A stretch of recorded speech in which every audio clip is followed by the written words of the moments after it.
Here ons Here, wat 'n wonderlike voorreg om die reën te kan hoor daar buite en te kan weet wanneer ons dit hoor, dan spreek dit ook van U wat ons kom skoon was. Dit herinner ons daaraan dat ons in U skoon gewas is, Here, voor U skoon staan, Here. Dankie vir U offer aan die kruis wat vir ons daardie bevestiging bring en gee. Here, dankie dat ons ook vanaand weer so mekaar kan wees op hierdie manier en kan weet, Here, U is hier teenwoordig, al is dit aanlyn, is U alomteenwoordig, Here. En dankie daarvoor. Dankie vir Lodewyk wat vir ons weer voorgaan, Here. Dankie vir sy hart ook en vir die manier waarop hy dit doen, Here. Mag ons vanaand net beleef hoe jy ook deur hom spreek en mag ons iets dieper van Hooglied ook verstaan. Dankie vir twee sessies wat ons al kon gehad het. Dankie vir hierdie laaste sessie vanaand, Here. Mag U dit wat hier gesê is en gesê gaan word vanaand ook, Here, net seën sodat dit in ons lewens ook 'n groot impak sal hê tot eer en verheerliking van U naam. Sien elkeen wat hier is vanaand, sien elkeen wat na die tyd ook luister na dit wat ons hier ook hoor en bespreek, Here. En dankie dat ons dit kan bid in U naam alleen. Amen. Soos Rikus nou ook genoem het ons nou oor die laaste 2 weke wat al voor hierdie week het ons bietjie saamgesels oor die boek Hooglied. En ons het spesifiek stil gestaan in die eerste gedeeltes het ons gefokus op hoe die antieke Naby-Ooste invloed ook gehad het oor die samestelling van die boek in die sin van in sy inhoud. Spesifiek wanneer dit kom by die verskillende soorte gedigte wat binne in Hooglied is. Ons het vir onsself gesê die boek Hooglied bestaan uit 'n verskeidenheid van gedigte. En hierdie gedigte het oor 'n lang tydperk is hulle geskryf en op 'n stadium is hulle bymekaar gevoeg en het hulle onder 'n redaksie gegaan en is hulle saam het hulle uiteindelik het hulle die boek Hooglied gevorm soos wat ons vandag die boek Hooglied ken. En dus in die oorspronklike dele van die boek, toe hulle nog onafhanklike tekste was of onafhanklike liedere of gedigte was, kan mens baie sterk die invloed sien van die antieke Naby-Ooste, veral die Kanaanitiese ruimte en die Mesopotamiese ruimtes, en dan ook baie sterk die Egiptiese invloed wat ook binne in hierdie psalms lê. Binne hierdie gedigte lê in die psalms, ekskuus. En wat interessant is natuurlik, ons het ook toe 'n bietjie stil gestaan by die Egiptiese 'n bietjie vir onsself 'n bietjie breër perspektief probeer gee oor die Egiptiese konteks. En toe het ons begin die inleidingsvraagstukke antwoord oor die boek. Met ander woorde, is daar 'n moontlike skrywer? Ons het gesê daar's baie skrywers, is oor 'n oor 'n langerige tydperk geskryf. Ons het gevra hoe was die boek geïnterpreteer? Ons het gepraat oor datering, ons het gepraat oor die konsep van tupoi, plekke binne in die boek. En laasweek het ons natuurlik ook toe 'n bietjie stil gestaan en vir die eerste 3 hoofstukke van die boek saam gelees en het ons vers vir vers stil gestaan en 'n bietjie interpretasie gedoen en spesifiek gebruik gemaak van antieke Naby-Oosterse beeldkuns en ikonografie om vir ons ook 'n wyeer perspektief te gee van hoe hierdie beelde of moontlike beelde gelyk het en hoe dit ook dan posgevat het binne in hierdie tekste. Vanaand gaan ons dan stil staan by 2 groot vrae. Die eerste vraag is binne die korpus van die Ou Testament, wat is die doel van die boek Hooglied? Ons het in ons eerste aand het ons gesê het ons al reeds genoem dat die boek Hooglied deel is van die Megalot. Julle sal onthou die 5 feesrolle. Dit is nou Hooglied en Rut en Ester en Klaagliedere en Ecclesiastics, Prediker of Kohelet. En hierdie 5 feesrolle was dan ook gelees by spesifieke feeste in die tradisie van Israel, soos Ester is gelees by die Purimfees en sovoorts, en Hooglied dan spesifiek was dan nou gelees by die Paastyd. En die rede daarvoor het ons genoem is dat Paastyd simboliseer vir die Egiptenare 'n nuwe tyd. Dit is die tyd van verlossing uit Egipte uit. So hulle het 'n nuwe lewe, 'n nuwe kans gehad om 'n nuwe begin te begin. En die beelde wat ons vind binne in Hooglied is natuurlik nuwe lewe beelde, nê. Dit is van nuwe liefde, lengtebeelde, natuurbeelde, dierebeelde, soos alles beelde wat iets simboliseer van 'n nuwe begin ook. En daarom word hierdie feesrol dan ook gelees in die tyd van Paastyd. So dit kan ons dan vir onsself sê, is een van die hoofredes waar hy binne lê binne in die Bybel, maar dit sê nie vir ons regtig hoekom is hy ingesit nie. Dit sê net waarvoor hy gebruik word onder andere. So ons gaan vanaand stil staan by die vraag onder andere hoekom die boek moontlik 'n deel geword het van die kanon in die Ou Testament spesifiek, as ons praat van die Ou Testament kanon, en dan natuurlik ook later vir die groter kanon wat die Ou en die Nuwe Testament is. En dan gaan ons stil staan by die gedagte van toepassing vir vandag. Wat kan ons nog vir onsself sê? En ons het daar ook al reeds 'n paar goedjies gesê vir onsself wanneer dit kom by die interpretasie van die teks, by die inleidingsvraagstukke in die eerste aand toe ons saamgestel het, toe ons vir onsself gevra het wat is die verskillende met akademiese of navorsingsmetodes wat gebruik is deur die eeue al om hierdie boek te lees. En ons het onder andere genoem van allegoriese interpretasie, ons het gepraat van mitologiese interpretasie, ons het gepraat van drama, 'n manier van drama interpretasie, en op die ou ons het gepraat van bruidelsliedere, en ons het op die ou ook gepraat van liefdesliedere. Ons het vir onsself gesê dat ons kan eintlik met meer sekerheid vandag sê met al die bevindinge wat ons het en ook met die antieke naby-oosterse goed wat ons al opgegrawe het hierdie eeue, en ook nou met ander tekste wat ons die teks mee kan vergelyk, dat ons kan sien dat hierdie is liefdesliedere. So dan moet ons vir onsself vra ook prakties vir vandag, hoe kan ons ietsie van die boek Hooglied vir onsself van toepassing maak? So daai is die twee stukke wat ons vanaand by gaan stil staan. So ons gaan nie so lank praat soos die vorige twee aande noodwendig nie, maar dit is 'n belangrike deel om die boek mee saam te vat aan die einde. Want ons wil tog vir onsself sê, hierdie boek is in ons kanon, met ander woorde dit is in ons Bybel. En vir ons het ons nie 'n Bybel in 'n Bybel nie. Met ander woorde, ons lees nie net sekere tekste nie. Ons raak baie lui met die Bybel, wat maak dat ons soort van 'n tipe van 'n soos 'n vriend van my, Stefan Joubert sê, verse ontwikkel, dat ons lees partykeer net sekere verse en sekere hoofstukke in die Bybel en ons net sekere dele waarvoor ons baie lief is en die res soort van ignoreer ons want dit is of te vervelig of te lank. Of ons heg meer waarde aan sekere tekste as wat ons heg waarde aan ander tekste.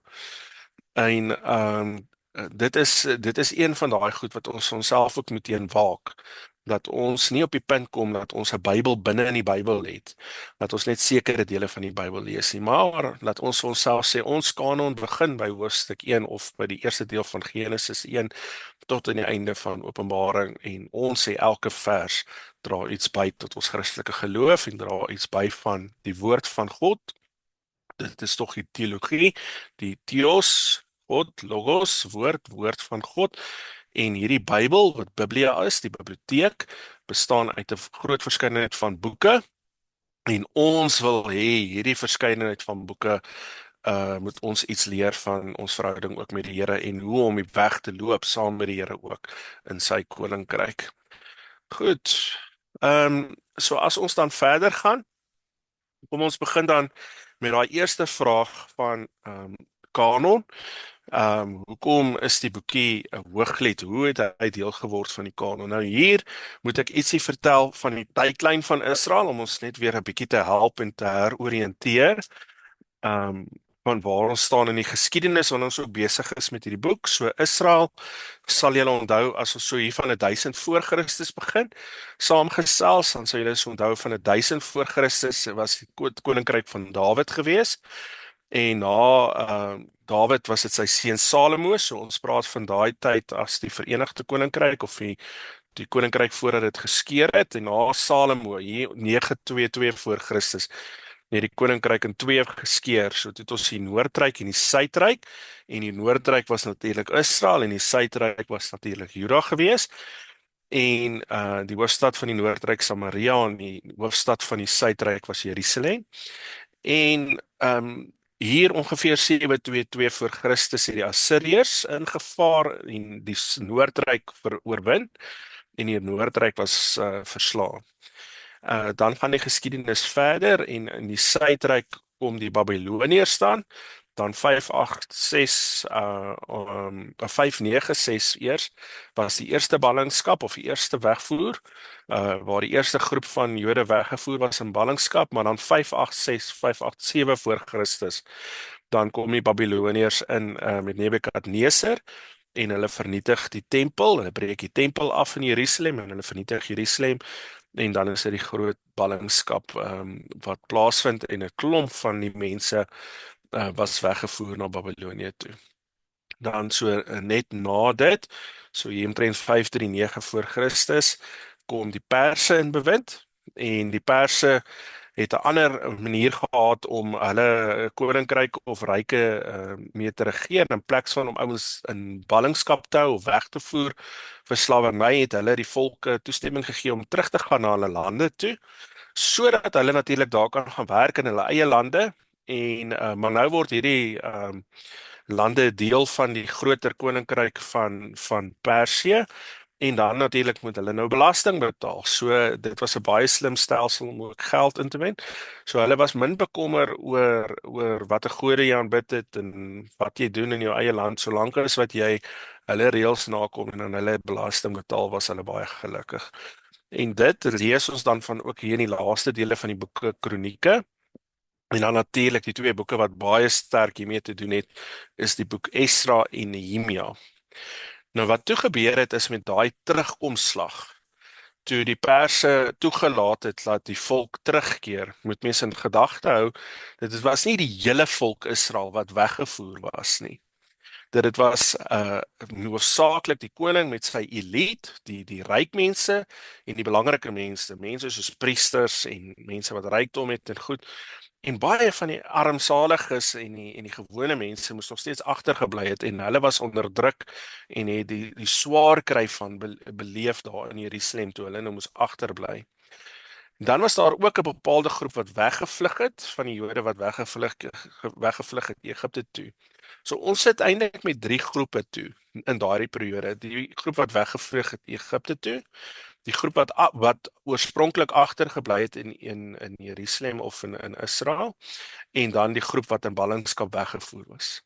So toe die Perse toelaat dat Israel terugkom, het hulle 'n situasie gehad waar die groep wat teruggekom het gedink hulle is die uitverkore volk. Hulle het nou gedink hulle is net die mense, nê, want hulle was nou daar in ballingskap en hulle moes nou daar lei en alles.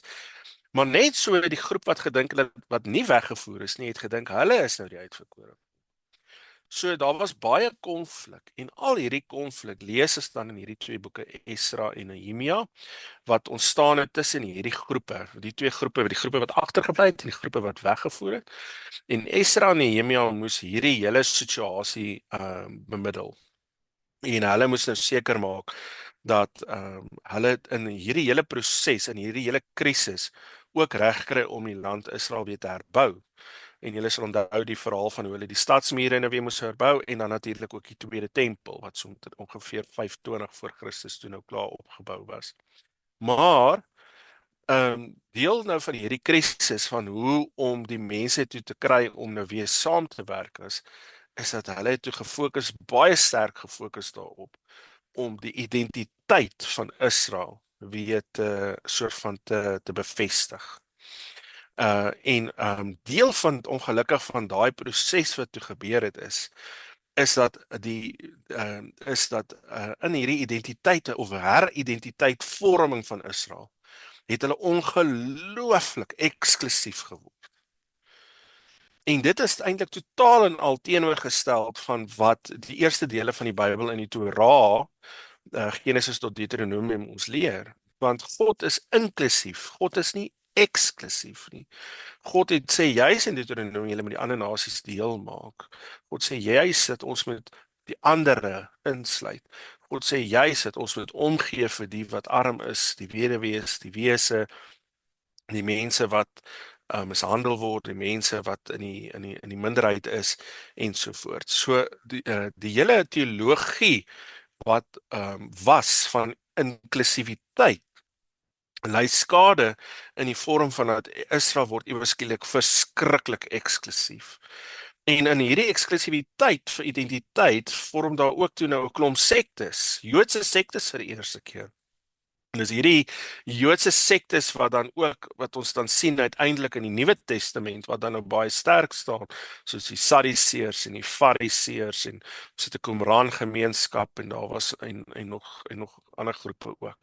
So die gemors is nou hierdie eksklusiwiteit om wat hulle probeer het om hierdie identiteit nou weer te herbou.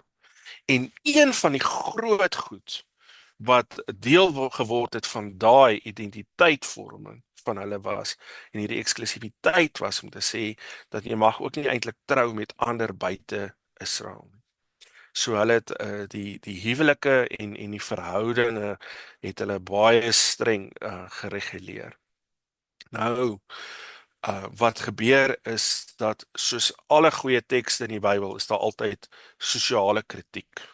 So wanneer ons byvoorbeeld die tekste het soos konings en Samuel en goed, dan sien ons ook dat daar was profete gewees wat opgekom het om sosiale kritiek te gee teen die koning en wat hulle doen, met ander woorde om weerstand te bied teenoor hoe hulle opgetree het.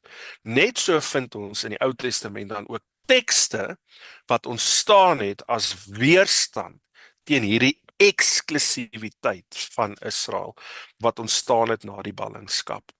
En hierdie feesrolle veral en 'n klomp van die feesrolle en ook ander boeke, daar's en ek sal nou noem, het ontstaan van hulle, nie almal van hulle nie, het ontstaan juis as kritiek teen hierdie eksklusiwiteit, teen hierdie nuwe uitsluitende teologie van Israel wat ewe skielik ontstaan het.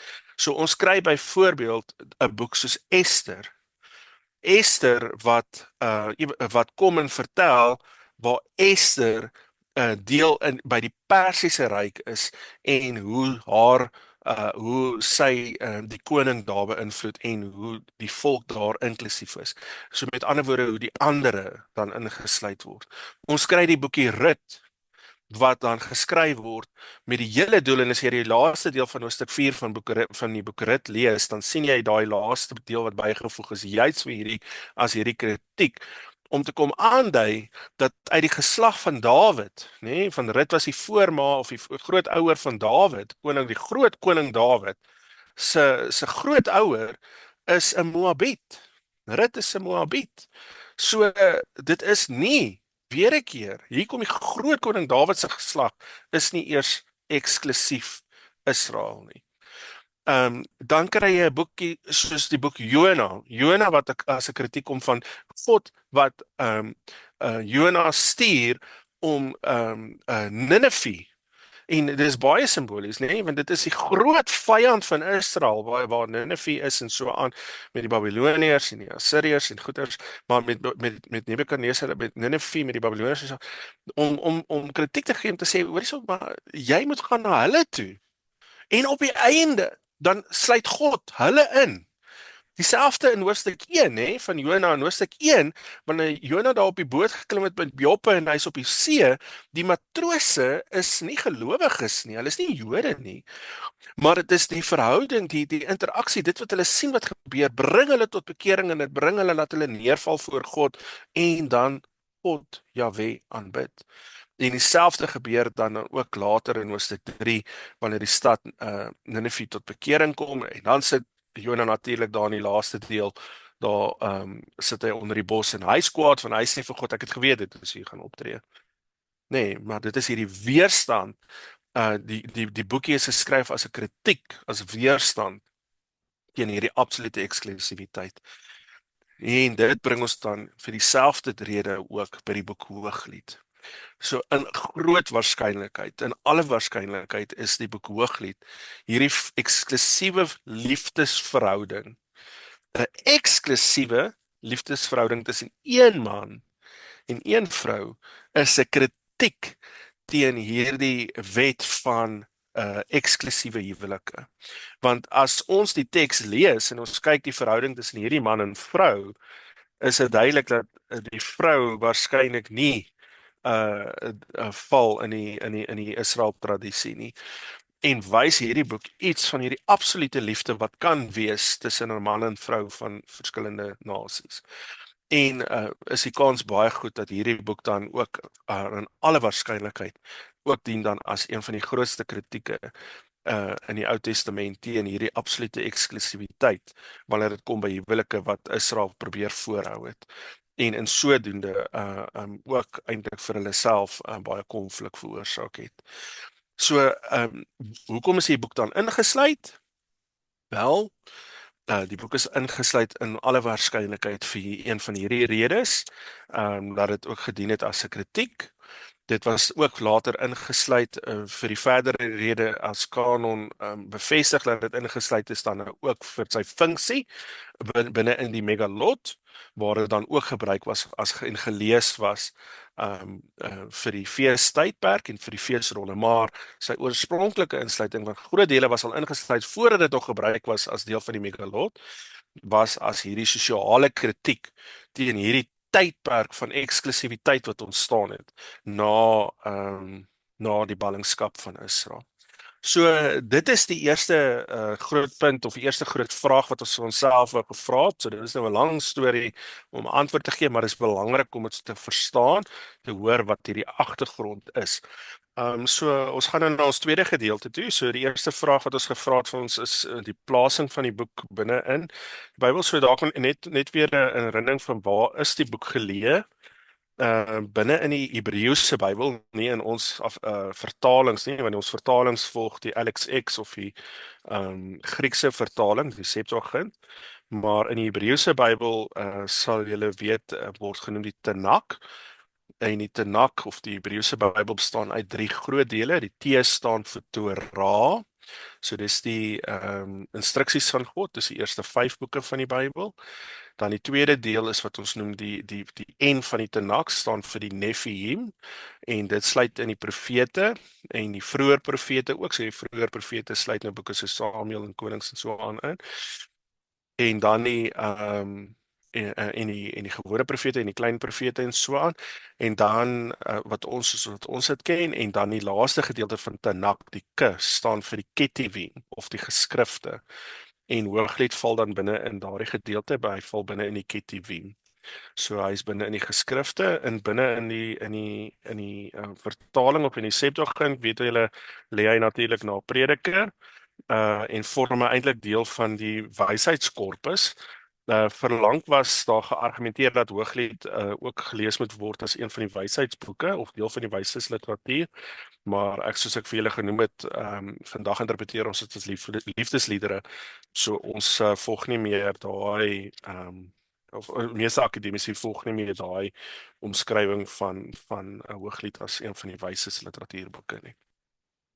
Goed, die wysheidsliteratuurboeke is natuurlik nou Job, Predikers, Spreuke en dele van die Psalms onder andere.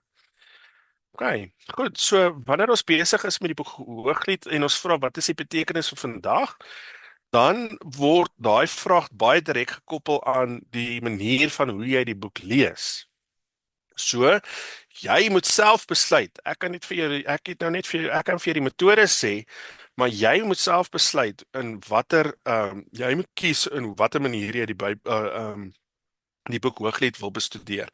So ek het vir julle genoem dat een van die maniere is byvoorbeeld 'n allegoriese interpretasie, met ander woorde die vergeesteliking van die teks. So as jy die teks gaan vergeestelik en jy lees dit dan uit 'n allegoriese perspektief soos die Jode dit gelees het, dan is die betekenis van hierdie boek dat dit iets uitbeeld van die verhouding tussen God en mens, tussen God en Israel. Julle het klaar gehoor die kritiek daarvan en julle sal onthou ons laasweek hoofstuk 1 tot 3 gelees het. Tog, dit is baie moeilik om hierdie beelde te assosieer as 'n liefdesverhouding tussen God en Israel. En dieselfde soos vir baie eeue hoe die boek gelees is as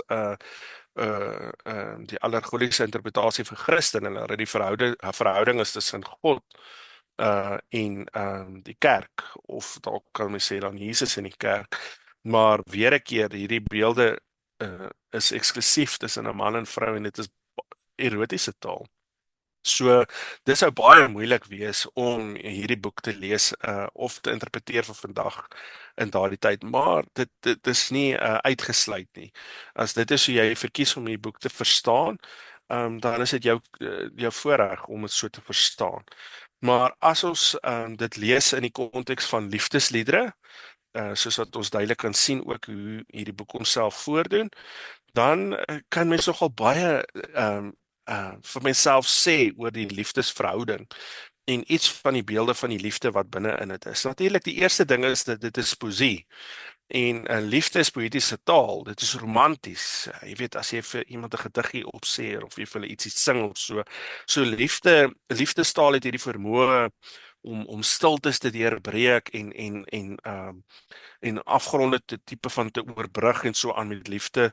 Dis liefdesmetafore wat daagliks gebruik word en dit kry net 'n dieper betekenis en so aan.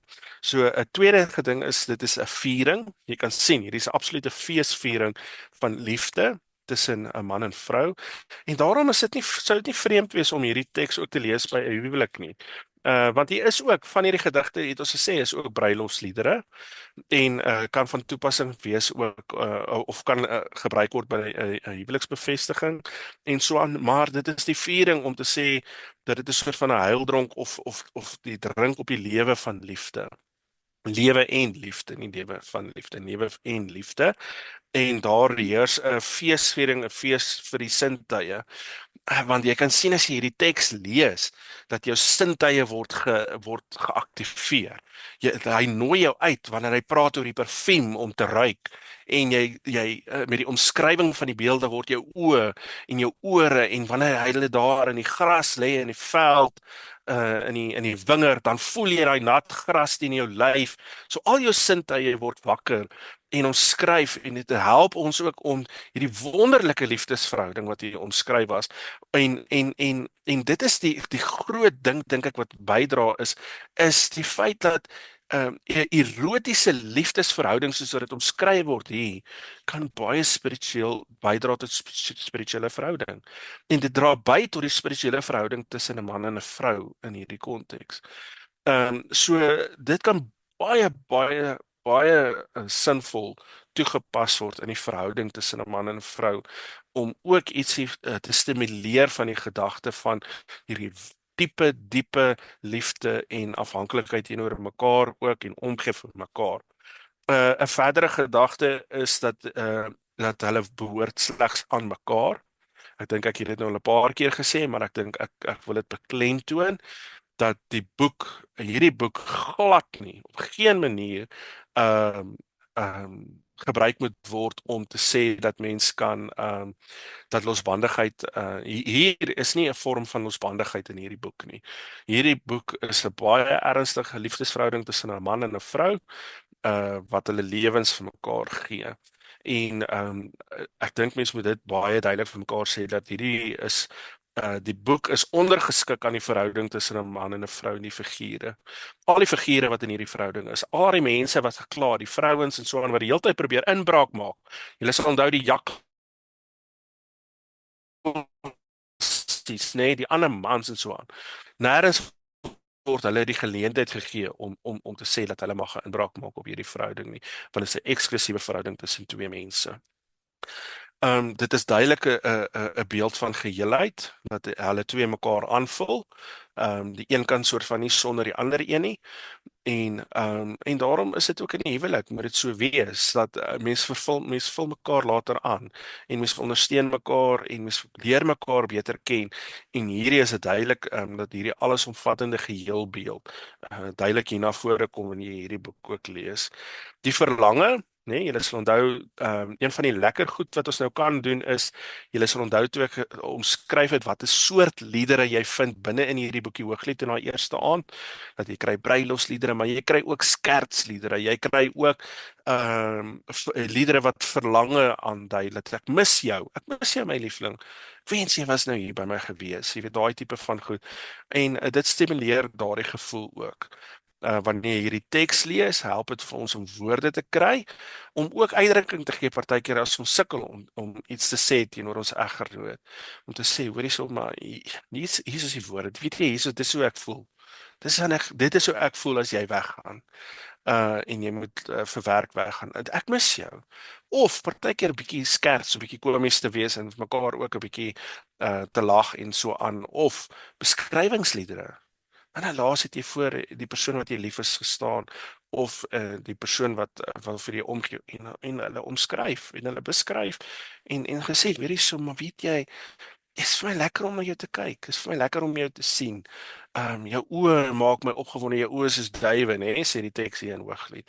Maar ek bedoel, kry 'n beter beeld dan vir groen oë of groen oë of blou oë of rooi oë of watter kleur oë ook al. Goed. 'n Natuurlike beeld wat baie sterk hier na vore toe kom is lente. En dit is ook die assosiasie wat ek vir julle gesê het wat gemaak word met die feesrolle vir vandag. Kan ons sê dat hierdie lentebeelde ook vir ons ietsie van nuwe lewe aandui. Hierdie boek is ook motivering vir groei, ontwikkeling. Soos wat hierdie liefdesverhouding ook deur hierdie 8 hoofstukke ontwikkel en groei, kan ook dit help wanneer mens dink aan jou huwelik, dat 'n huwelik is nie veronderstel om te stagneer nie. Die huwelik is ook veronderstel soos wat hierdie hoofstukke ontwikkel en hulle verhouding ook ontwikkel, so met jou verhouding ook groei en sterker word. En dit sê mens duidelik in die teks uit. Mens hoef net nie eers te probeer hierdie sê afleidings nie. Mens sien dit in die teks. Die teks sê dit vir ons. Liefkosing, julle om mekaar 'n drukkie te gee of 'n soentjie te gee. Die boek leer ons vir vandag dat dit is 'n belangrike deel van die huwelik. Dit is 'n belangrike deel van 'n verhouding. En ons hoef nie net ook oor die erotiese verhouding hierso te praat nie, maar om vir iemand net om te gee en 'n drukkie te gee en te sê, weet jy, ek dink aan jou, daardie gedagtes. Ehm Pas op om oorhaastig te wees. Dis nogal 'n interessante tema wat voorkom uit die boek. Moenie goed jaag nie. Wees rustig. 'n Verhouding vat tyd. Liefde vat tyd om te vorm. Twee laaste gedagtes is interessant. Die gedagte van drome kom ook baie sterk voor in hierdie teks. Daar's selfs 'n teorie dat hierdie hele boek 'n droom is. Ek weet Walford wat in een van die historiese kommentare, wat 'n baie groot kommentaar is op die boek Hooglied. Hy voel die hele argument, ek voer net 'n argument vir hoofstuk 6 aan, maar hy sal 'n hele argument aanvoer dat hierdie hele boek 'n droom is van die vrou en oor die verhouding tussen die man en die vrou, maar hoe drome ook, hoe ons ook saam maar die konteks van drome wat ek nou eintlik oor praat is waar hierdie twee ook saam dink aan hulle drome vir die toekoms en dat baie goeders in ons eie lewens veral wanneer ons in 'n verhouding is nie alleen op ons eie gedoen moet word nie, maar in 'n verhouding saam, dat saam gedroom moet word, saam gedink moet word. En dan die laaste tema wat ek vanaand op wil fokus ook wat na die boek wat voorkom in die boek is dat hulle maak ook alhoewel hulle hierdie absolute soeke na mekaar het en hierdie absolute ek wil by jou wees gedagte wat jy in hierdie boek kry, skep hulle tog ook ruimte vir mekaar. Ruimte vir groei, ruimte vir ontwikkeling en ruimte ook om te wees wie ek is. Hy probeer wanneer jy sal onthou daar in hoofstuk 3 of ons einde van hoofstuk 2 en in die begin van hoofstuk 2 ook wanneer sy sê dat ek is nie eintlik spesiaal nie. Dan sê hy vir nee, dis nie waar nie. Jy's mooier. Jy kan dink jy's net soos dieselfde soort blommetjies, die ander blommetjies, die ander vrouens. Ek sê vir jou dis nie waar nie. Hy probeer vir haar die ruimte skep om ook te groei en te besef dat sy meer is as wat sy vir haarself sê. So en daar moet ons ook vir mekaar ruimte skep, ruimte om te ontwikkel, ruimte om ook van ons onsekerheid ontslae te raak. Die onsekerheid smag na erkenning, nê? En ons is baie keer probeer ons erkenning kry as ons oorseker is oor 'n taak. Ek weet ek doen dit self ook baie keer, jy weet. Mense sal baie keer as jy klaar is met 'n ding dan sê vra, hoor so, maar was dit oukei? Het alles reg geloop en so aan, jy weet. En maar jy was mos daar, jy kon sien dit, die ding het oukei geloop en dit het reg geloop. Maar ons is baie keer so onseker oor onsself. Omdat ons nie vir onsself genoeg ruimte gee om te vertrou ook in dit wat ons doen nie, maar dat ons hierdie onsekerheid het en hierdie boek skep ook hierdie ruimte om hierdie onsekerheid in die verhouding uit die weg te ruim en dit aan te spreek om te sê nee, Wanneer ons twee bymekaar is hoef ons nie te twyfel oor mekaar nie. Ons hoef nie te twyfel oor wie ons is nie. Ons hoef ook nie te twyfel om te dink dat ek is minderwaardig en jy is meer werd as ek nie. Hierdie is 'n verhouding wat ons saam eweveel waarde bydra tot hierdie verhouding. So dit is 'n paar ehm 'n temas wat as jy hierdie boek lees wat uitkom, dit is nie moeilik om dit te vind nie. As jy net 'n bietjie lees, dan sal jy sien dit kom outomaties af voor wat vir ons vir vandag, wanneer ons praat oor liefdesliedere, oor liefdesverhoudinge en eksklusiwiteit van 'n verhouding van toepassing is, ongelooflik van waarde is. Want ons leef in 'n tyd waar verhoudinge min waarde dra. Dit vat nie veel vir 'n verhouding om te sê ons staan nou op egskeiding nie. Ons gee nie meer om vir mekaar nie, of daar het iets gebeur, of om net eenvoudig aan te beweeg nie, of om eenvoudig jou liefdes jou eggenoot nie waardig genoeg ag nie en eenvoudig ook ontrou te wees. Jy weet, so ons leef in 'n tyd van promiskuïteit, losbandigheid en waar die definisie van 'n eksklusiewe intieme verhouding baie dun geraak het. En hierdie boek dien eintlik vir ons vandag as 'n fantastiese voorbeeld van wat dit beteken om in 'n diepe verhouding met 'n persoon te wees en eksklusief teenoor 'n ander persoon te kan leef. So ek hoop op hierdie noot is dit ook 'n positiewe noot om dalk hierdie Bybelskool mee te eindig vanaand. En ek is nog oop altyd vir vrae, vir nog vrae of so, maar ek dink dit is vanaand so ons het begin waar ons gekyk het na die inleidingsvrae van hierdie boek. Ons het beweeg na wat ons bietjie na die inhoud van die tekste gekyk het. Ons het vir onsself gesê dit is ook nie sinvol nou om in hierdie 3 dae te probeer om deur al 8 hoofstukke te werk omdat baie beelde herhalend is, maar deur die eerste 3 hoofstukke het ons al klaar baie goeie idee gekry van hoe hierdie beelde werk en van hierdie liedere en gedigte werk. En vanaand is vir onsself ook gesê die belangrikheid van die plek van die boek binne in die Ou Testament tyd, hoe hierdie boek ook gedien het as 'n sosiale kritiek van sy tyd, maar ook hoe hierdie boek vandag vir ons 'n wonderlike riglyn is vir 'n eksklusiewe verhouding en 'n verhouding tussen twee mense wat besonder kan wees. Dankie julle. Here, baie dankie vir die wonderlike voorreg om dieper in die woord in te delf en net te kan beleef hoe die liefde ook vir U so belangrik is, Here. En veral nie net die liefde tussen ons en U nie, maar ook ons liefde tussen mekaar. Dankie vir hierdie woordskool wat ook vir ons net weer iets daarvan kom wys het en dankie dat Hooglied 'n boek is wat ingevoeg is in die kanon, Here, om juis vir ons daardie liefde te kom wys, Here. En dankie dat Lodewyk vir ons voor kon gaan. Dankie vir die kennis wat hy het. Dankie dat U hom so op 'n wonderbaarlike manier ook gebruik, Here. En mag ons werklik net beleef iets van U liefde ook in ons omgang met mekaar en wanneer ons hier weggaan en ook in ons huwelike, Here, die van ons wat die voorreg het om in 'n huwelik ook te kan wees of in 'n huwelik te kan wees vorentoe, Here. Dankie dat U vir ons ook so kom seën met U liefde ook. Ek bid vir hierdie aand, ek bid vir elkeen dat hulle veilig sal wees. Ek bid vir die res van die week wat oorbly. Mag U met ons wees en gaan as God die Vader, God die Seun en God die Heilige Gees. In die wonderlike naam bid ons dit. Amen.